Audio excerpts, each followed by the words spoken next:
Excellencies, ladies and gentlemen, all courtesies observed, and thank you for the invitation to speak at the 22nd meeting of the contracting parties to the Barcelona Convention and its protocols.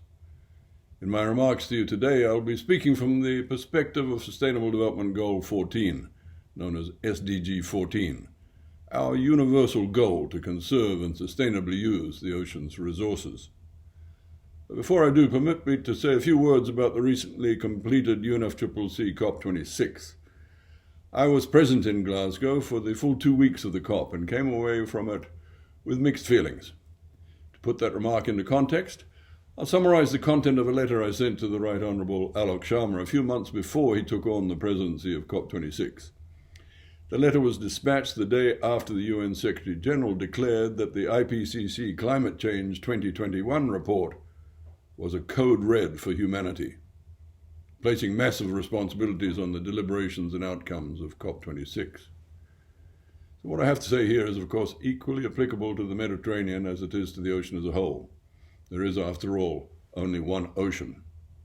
In the letter, I affirm there can be no healthy planet without a healthy ocean, and that the global ocean community has long considered COP26 to be a critical opportunity to stop the accelerating decline of the ocean's health, a decline being scientifically measured by rates of the ocean's acidification, its warming, and its loss of oxygen and marine habitats and ecosystems.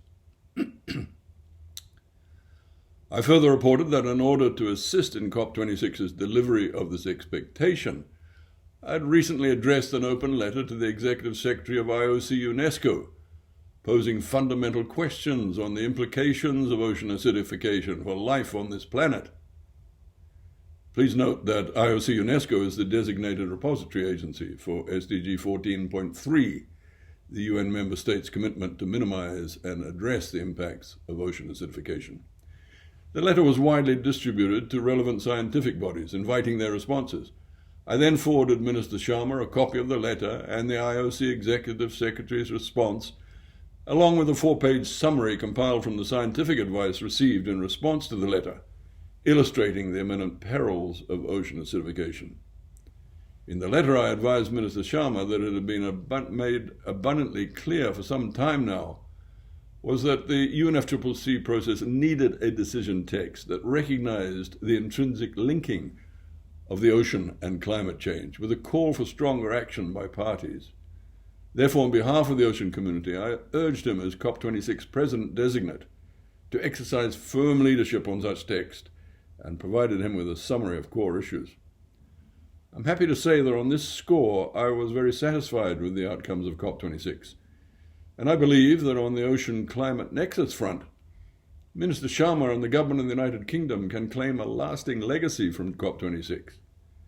The integrity of all ecosystems, including the ocean, found its way into the decision text of the COP.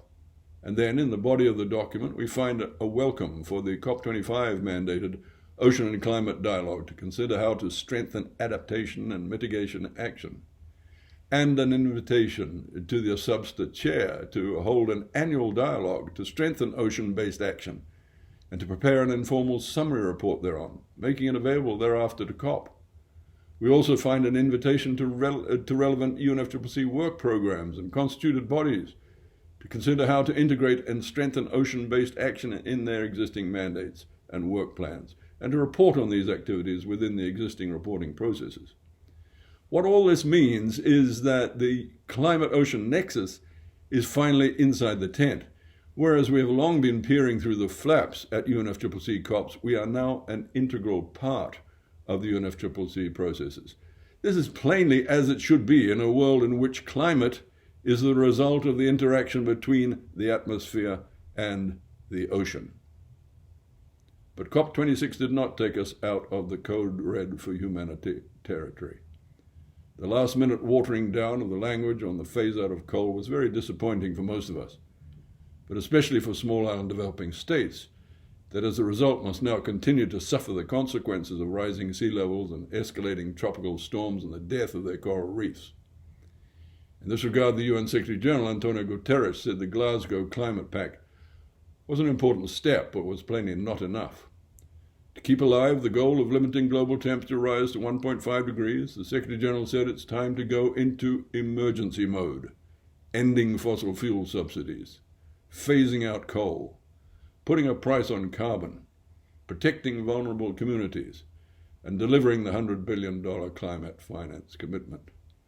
We did not achieve these goals at this conference, he said, but we have some building blocks for progress. That progress now takes us in the direction of COP27 in Egypt, where countries are expected next year to report progress towards greater climate ambition. In the meantime, the atmosphere and the ocean get hotter and hotter. Excellencies, ladies and gentlemen, here at the meeting of the contracting parties to the Barcelona Convention, I ask you to give deep consideration as to how we are going to stop the decline of the ocean's health, encompassing, as I've already said, the well-being of the Mediterranean. Allow me to suggest to you that, to start with, we must govern our activities with a logical and ethical dedication to sustainability. We need to agree that the time has come to accept that linear exploitation of finite planetary resources is a dead-end street, and that we've reached a point on humanity's path whereupon global transformation to circular recycling systems of production and consumption has become a straightforward matter of survival, or not. What more must we do?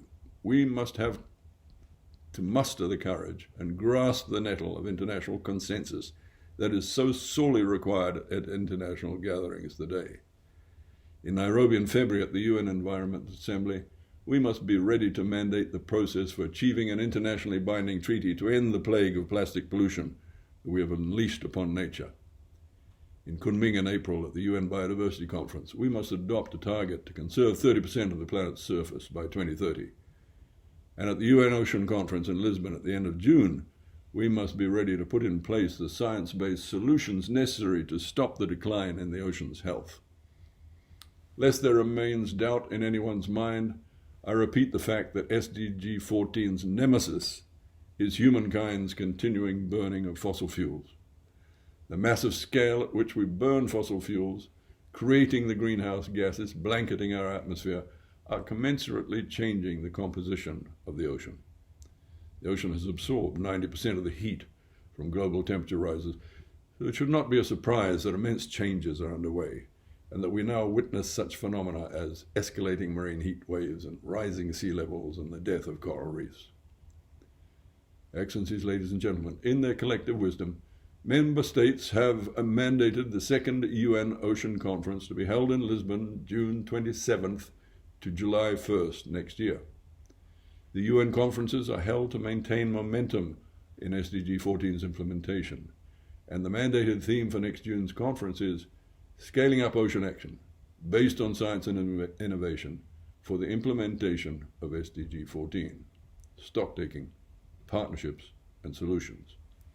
I've no doubt that, like the first UN Ocean Conference in 2017, the Lisbon Conference in 2022 will be an ocean action game changer for the world, based on that wise trifecta of science, solutions, and partnerships. And I hope to meet many of you in Lisbon.